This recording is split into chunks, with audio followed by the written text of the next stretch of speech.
Welcome to our Stepping Stones video, Key Signatures. Let's get started. We're already familiar with the C scale. That's when we start on C and go up 8 notes until we come to another C, 1 octave higher, like this.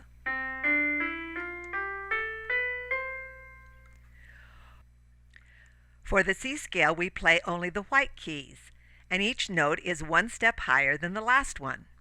But if you look close, some steps are different than others. For example, when we go from a C to a D, we skip the black key in between. But when we go from an E to an F, there is no black key in between. That means there are 2 different kinds of steps. There's a whole step, which means there is 1 key in between, like when we went from C to D. And then there's a half step, like when we go from E to F, where there's no key in between. Now let's look at our scale and see how many of our steps are whole steps and how many are half steps. When we go from C to D, it's a whole step. There's a key in between. When we go from D to E, it's a whole step because there's a key in between. When we go from E to F, it's a half step. There's no key in between. When we go from F to G, it's a whole step because there is a key in between. When we go from G to A, it's a whole step. There's a key in between. When we go from A to B, it's a whole step. There's a key in between. When we go from B to C, however, what is it? It's a half step. There is no key in between.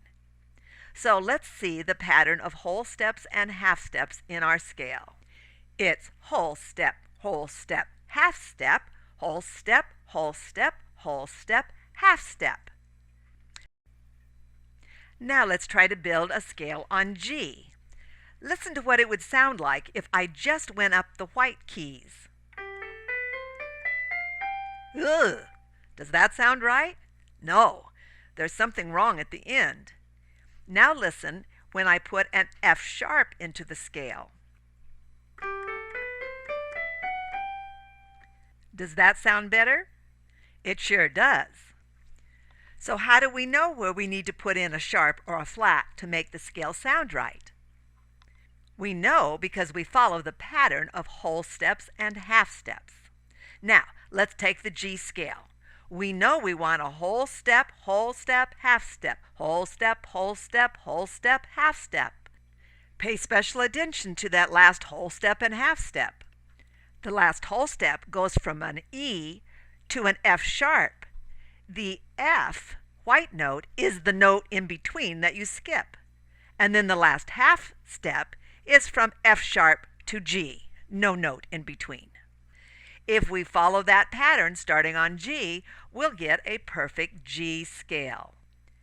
Now, if I want to write a whole song using the notes from the G scale, I'll want all the F's to be sharped.